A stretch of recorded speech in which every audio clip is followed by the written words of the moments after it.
Waheshimiwa wabunge, Waheshimiwa wabunge,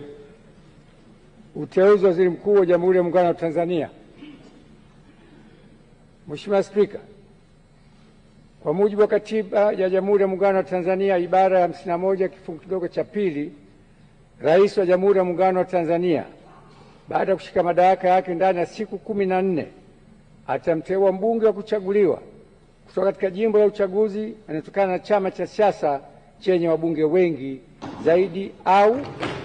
kama hakuna chama cha siasa chenye wabunge wengi zaidi, basi atateuliwa anaelekea kuungwa mkono na wabunge wengi kwa Waziri Mkuu wa Jamhuri ya Muungano wa Tanzania. Hata hivyo, Waziri Mkuu atakayeteuliwa hatashika madaraka hayo hadi uteuzi wake umethibitishwa na Bunge kwa azimio litakaoungwa mkono na kura za wabunge walio wengi. Hivyo, kwa kutekeleza matakwa hayo ya kikatiba, nimemteua Mheshimiwa